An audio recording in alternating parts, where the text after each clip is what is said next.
Hayatta kalmak ve çocuğunuzu tedavi ettirmek için ne iş olsa yapar mıydınız? Peki, o zaman evet cevabı verenler için soruyorum. Buna 2 yıl ıssız bir adada, vahşi hayvanların içinde bir cesetle yaşamak dahil olsaydı cevabınız yine evet olur muydu? Çok şaşıracağınız film gibi bir hikaye. Konumuzun kahramanı Ada Blackjack ile tanışın.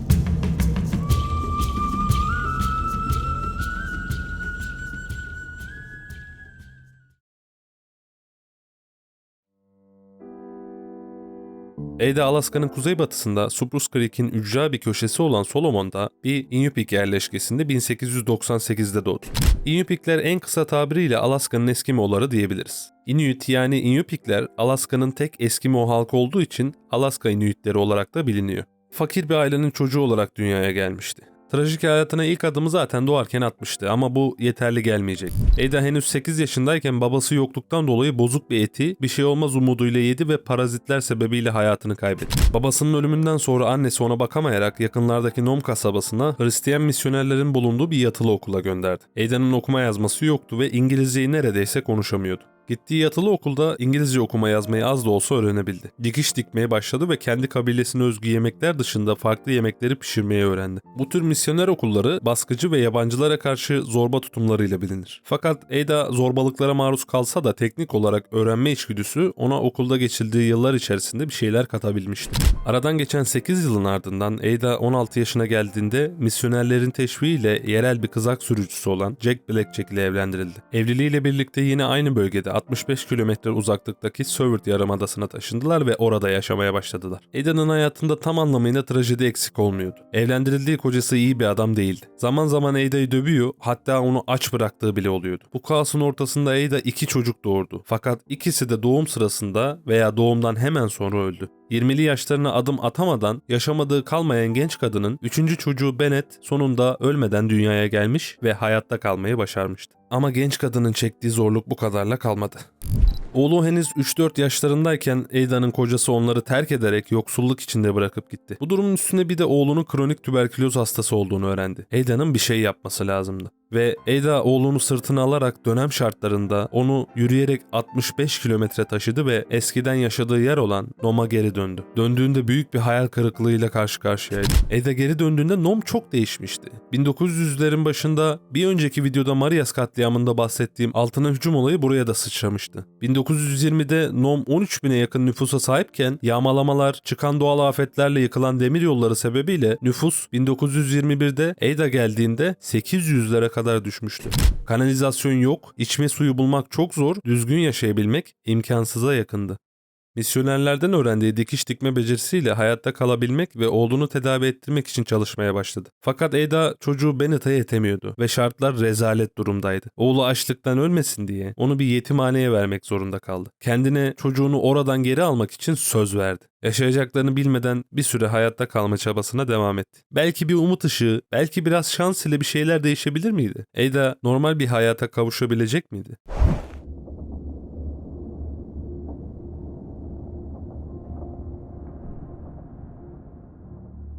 Tüm bu yaşananlar eşliğinde Ada zar zor yaşamına devam ederken yaşadığı kasabaya bir keşif ekibi geldi. Ekip yeni keşif görevlerine çıkacaklar için onlara İngilizce konuşmayı bilen yerli birisi lazımdı. Bu durumdan kasabanın polis şefine bahsettiler. Şefin aklına bir başına yaşam mücadelesi veren Ada geldi. Nasıl olsa kimi kimsesi yoktu. Dikiş dikmeyi de biliyordu. Çat pat İngilizcesi de yeterdi herhalde diye düşündü. Ada'yı çağırtıp ekiple bir görüşme ayarladı. Tanınmış bir kaşif olan Stephenson ekibin liderliğini yapıyordu. Kimse ondan bunu istememesine rağmen Rusya'ya çok daha yakın olan Wrangel Adası'nı Britanya İmparatorluğu'nun bir parçası olarak talep etmeye çalışıyordu. Bu talebi orayı keşfederek yapacaktı. Stephenson 3 Amerikalı ve bir Kanadalı'yı işe aldı. Planda ekibin güvenli bir şekilde Wrangel'a ulaşmasını sağlamak için onlara Alaskalı yerliler eşlik edecekti. Ama işler istedikleri gibi gitmemişti ve Nome'da ekiplerine hiçbir yerli dahil olmak istemedi. Stephenson keşfetme işini kafasına koymuştu. Tek bir seçenek kalmıştı. O da bizim gönülsüz Ada'ydı. Ada hasta çocuğundan ayrılmak istemese de onun tedavi parası için bunu yapmak zorundaydı. Evet, 4 erkekle böyle bir seyahate çıkmak düşününce pek akıl alır gibi değil. Fakat ekip lideri ona reddedemeyeceği bir teklifi yapmıştı. Aylık $50 gibi bir teklif. Bu Ada'nın normalde zar zor kazandığının neredeyse 10 katıydı. Ada bu teklifi oğlunun tedavisi için kabul etmek zorunda kaldı. Belki döndüğünde oğlunu tedavi ettirebilir ve normal bir hayat yaşayabilirlerdi. 5 insandan ve kızakları çekmek için 9 köpekten oluşan ekip Eylül ayının başında yola çıktı. Stephenson onlarla adaya gelmeyecek, dışarıdan yardım göndermek için geride kalacaktı. Bir hafta sonra 1000 kilometre ötedeki Wrangell limanına ulaşmışlardı. Geldikleri tekne limandan geri dönerken Ada korkudan ağlamaya başlamıştı bile. Hiçliğin ortasındalardı. Wrangell adasının havası beklendiğinin aksine ılımandı. Fakat bir sorun vardı. 6 aylık yemek stoklarının çoğunun bozulduğunu adaya yerleştikten bir süre sonra anca fark edebildiler. Ekip artık hem keşif yapmak hem de avlanmak zorundaydı. Neyse ki yanlarında biraz mühimmat vardı ve silah getirmişlerdi. Çok sorun yoktu. Nasıl olsa hava iyiydi ve geride kalan liderleri illaki yaza doğru tekrar bir gemi gönderecekti. Ama Ada adeta bunalıma girmişti. Yurdunu ve oğlunu özlüyordu. Yola çıkmadan önce yerleşkesindeki bir falcı şamana uğramıştı. Ve şaman bu yolculuk hakkında Ada'ya ölümden ve kötülükten bahsetmişti. Şamanın dedikleri Ada'nın aklından çıkmıyordu. Bu durum adamların canını da sıkmaya başlamıştı. Zaten başından beri yanlarında bir kadını istemiyorlardı. Ve Ada ekipteki Amerikalı Lord Knight'tan çok korkuyordu ve niyeyse Knight'ın onu öldüreceğini falan düşünüyordu. Erkekler Ada'yı dışlamışlardı ve Wrangell'da geçen her gün daha da zorlaşmaya ve garipleşmeye başlamıştı.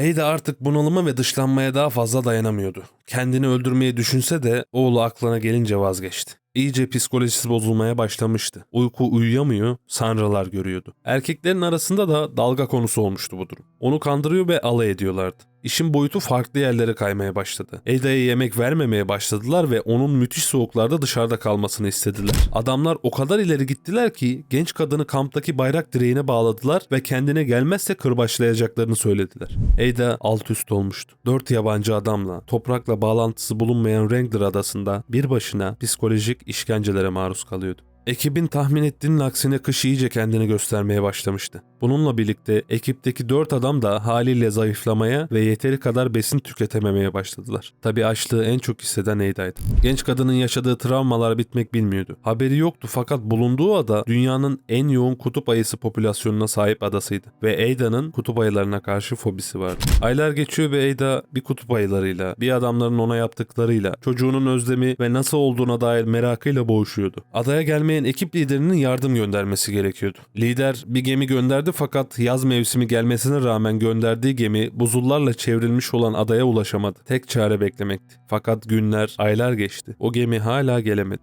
Ekip ve Ada bir yıldır Wrangell adasındalardı.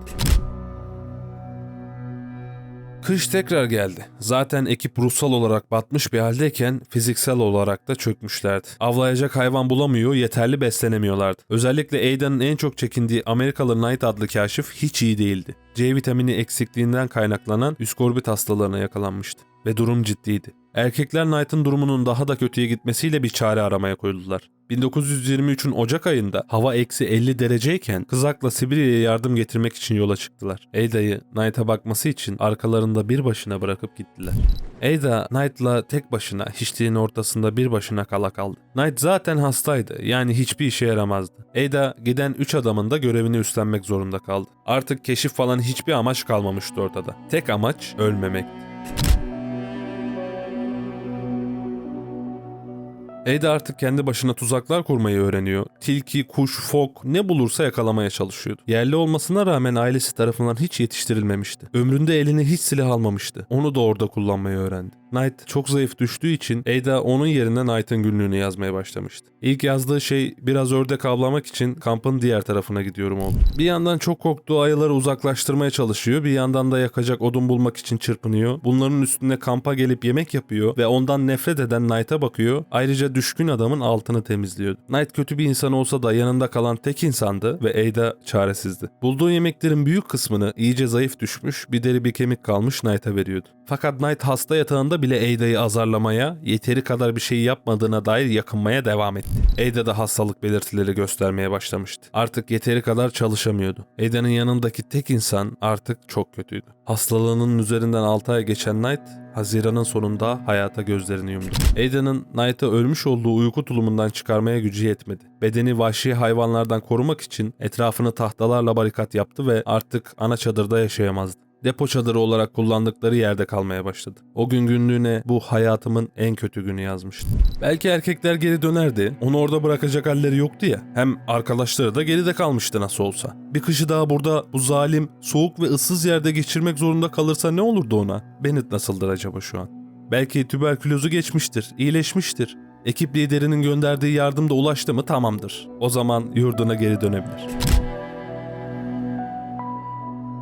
Knight'ın ölümünden sonra artık tek başına kalan Ada'nın mühimmatı da azalmaya başlamıştı. Yemek bulmak zaten en büyük sorunuydu. Açlık onu perişan etmiş, mühimmatı da çok az kalmıştı. Bazen şansına yumurta bulabilse de bu onu uzun süre tok tutmuyordu. Aklında sadece Bennett vardı. Ada günlüğüne hayatta kalmalıyım, yaşayacağım yazmıştı. Buzullar nispeten eriyordu. Tek çaresi bir sal inşa etmek ve buradan gitmekti. Neredeyse 2 yıldır bu ıssız adadaydı. Kamptaki tahtaları ve bulabildiği derileri kullanarak suyun üstünde durabilecek bir şey yapmayı başardı. Fakat bu kadının şanssızlığı, derdi, çilesi bitmiyordu. Fırtınalı bir havada inşa ettiği sal denize uçarak kayıplara karıştı. Yılmadı. Kalan malzemelerle bir sal daha inşa etti. Onu sıkıca bağladı ve uygun hava şartlarını beklemeye başladı.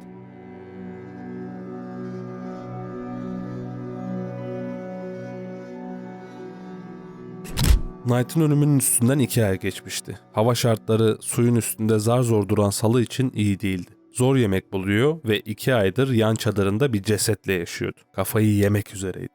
20 Ağustos'ta bir sabah Ada uykusundayken bir ses duyduğunu sandı ve uykusundan uyanıp kulağını dışarı verdi. Aynı sesi bir daha duyunca hemen çadırından fırladı. O gün Regler adasına sis çökmüştü. Ada sahile yaklaştıkça sis biraz daha dağılıyordu. Hayal mi görüyordu? Doğru mu duymuştu? Dürbünü alıp sahile doğru baktı. Sisin ardında bir tekne vardı. Yardım getirmek için yola çıkan ekipler onu aldatmamıştı. Geri gelmişlerdi işte. Ada son enerjisini kullanarak sahile koştu ve kendini tekneye doğru suya attı. Tekneye çıktığında ekip arkadaşlarının hiçbiri yoktu. Sadece geride kalan ekip lideri Stefansson vardı. Teknedekiler 4 erkek ve bir kadınla karşılaşmayı beklerken sadece bizim berbat haldeki Ada vardı. Evet, hayatta kalabilen tek kişi, gelmekten çekinen, gönülsüz olan, küçük düşürülen, kendi kendine avlanmayı ve tuzak kurmayı öğrenmiş, yarım İngilizce bilen Eskimo terzi Ada Blackjack'ti. Kendine oracıkta yere bıraktı. Artık oğluna dönebilecekti.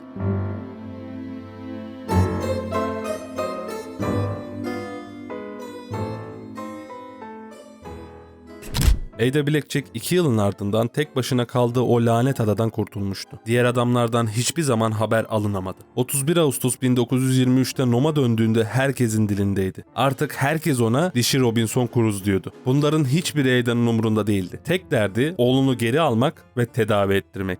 Öyle de yaptı. Oğlunu yetimhaneden geri aldı ve sonuna kadar hak ettiği parasına kavuştu. Oğlunu Seattle'a götürerek tedavi ettirdi. Artık hayal ettikleri normal yaşama kavuşabilmişlerdi. Orada tekrar evlendi. Billy adında başka bir oğlu oldu. Yeni eşiyle ve hayatıyla yıllar sonra doğduğu topraklara Alaska'ya geri döndü. 85 yaşında 1983'te hayata gözlerini Alaska'da yumdu ve mezar taşının üstüne Wrangell Adası'nın kahramanı yazıldı.